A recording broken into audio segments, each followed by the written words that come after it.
भारत में corona virus के मामले तेजी से बढ़ते ही जा रहे हैं। 24 घंटे में देश में कोरोना के रिकॉर्ड 8,392 केस सामने आए हैं।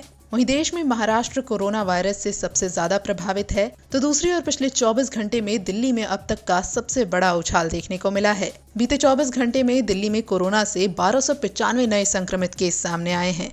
24 घंटे में कोरोना के मामलों में ये सबसे बड़ा उछाल है। इसी के साथ भारत में कोरोना वायरस से संक्रमितों की संख्या बढ़कर 1,90,000 के पार चली गई है।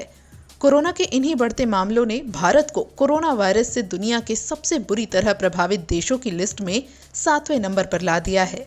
देश में कोरोना संकट के बीच लॉकडाउन 5.0 का भी आगाज हो गया है, जिसे अनलॉक 1 का नाम दिया गया है। इस बार लॉकडाउन में काफी छूट दी गई हैं और इन्हीं रियायतों के जरिए केंद्र से लेकर राज्य सरकारें स्थिति को सामान्य करना चाह रही हैं। अर्थव्यवस्था को पटरी पर लाने की कोशिश है। इसी कड़ी में मोदी कैबिनेट की बैठक भी हुई, जिसमें किसान, उद्योग और रेहड़ी पटरी वालों के लिए कई अहम फैसले लिए गए। कैबिनेट बैठक के बाद केंद्रीय मंत्री प्रकाश जावड़ेकर, नितिन गडकरी और नरेंद्र सिंह तोमर ने कैबिनेट में लिए गए फैसलों के बारे में जानकारी दी। आइए आपको 5 बड़े फैसलों के बारे में बताते हैं। केंद्रीय मंत्री प्रकाश जावड़ेकर ने बताया कि संकटग्रस्त एमएसएमई को सहायता देने के लिए 20,000 करोड़ रुपए के अधीनस्थ कर्ज और 50,000 करोड़ रुपए के इक्विटी निवेश योजना को मंजूरी दी गई है। कहा गया है कि ये उन्हें शेयर बाजार में निवेश में मदद करेगा और इससे नौकरी के अवसर बढ़ेंगे। उधर केंद्रीय मंत्री नितिन गडकरी ने कहा कि एमएसएमई अभी कठिन दौर से गुजर रहा है। 2 लाख एमएसएमई नए फंड से शुरू किए जाएंगे। कमजोर उद्योगों को उबारने के लिए 4,000 करोड़ के फंड को मंजूरी मिली है। बात करें किसानों की, तो कैबिनेट ने 14 फसलों के लिए न्यूनतम समर्थन मूल्य को मंजूरी दी है। किसानों को मूल्य की तुलना में 50 से 83% तक अब ज्यादा मिल सकेगा। वहीं किसानों के कर्ज लौटाने की सीमा को 31 अगस्त तक के लिए बढ़ा दिया गया है। इतना ही नहीं, जो किसान 31 अगस्त तक लोन चुका देंगे, उन्हें सिर्फ 4% ब्याज पर ही लोन मिल सकेगा। कैबिनेट ने स्ट्रीट वेंडर के लिए क्रेडिट स्कीम को भी अपनी मंजूरी दे दी है। केंद्रीय मंत्री प्रकाश जावड़ेकर ने कहा कि रेहड़ी पटरी वालों को कर्ज देने वाली स्कीम को प्रधानमंत्री स्वनिधि योजना का नाम दिया गया है। इस योजना के तहत रेहड़ी पटरी वालों को आसान शर्तों पर 10,000 रुपए तक लोन मिल सकता है। दूसरी ओर पिछले कुछ दिनों से घरेलू उड़ानें भी शुरू हो गई हैं।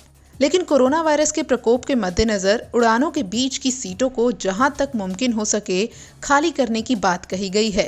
डीजीसीए की तरफ से एयरलाइंस को ये निर्देश दिए गए हैं। हवाई यात्रा के दौरान अगर किसी यात्री को मिडिल सीट मिल भी जाती है, तो उसे फेस मास्क, फेस शील्ड के अलावा उसे खुद को ढकने के लिए एक विशेष तरह का गाउन भी दिया जाएगा। इससे मिडिल सीट पर बैठे यात्री में कोरोना संक्रमण के फैलने का खतरा कम हो जाएगा। सरकार के इन ऐलानों के अलावा भारतीय रेलवे ने 100 जोड़ी यानी 200 स्पेशल ट्रेनों का परिचालन भी शुरू कर दिया है। इन 200 स्पेशल ट्रेनों में यात्रा के लिए लगभग 26 लाख यात्रियों ने 1 जून से 30 जून 2020 तक की यात्रा के लिए टिकटों की बुकिंग की है। ये कुछ वो कदम है जिससे सरकार कोरोना संकट के बीच सबसे ज्यादा मुसीबतों का सामना कर रहे लोगों को राहत पहुंचाने की कोशिश में जुटी है। वहीं दूसरी ओर पीएम मोदी ने यह भी साफ किया है कि कोरोना संकट से निपटने में जुटे फ्रंट लाइन वॉरियर्स के साथ गलत व्यवहार बिल्कुल भी बर्दाश्त नहीं होगा। डॉक्टर्स, नर्सेज, सफाई workers, others are subject to violence. I want to state it clearly. Violence, abuse and rude behavior is not acceptable. बहरहाल सरकार कोरोना वायरस पर लगाम लगाने के साथ ही जन जीवन सामान्य करने की तरफ बढ़ रही है।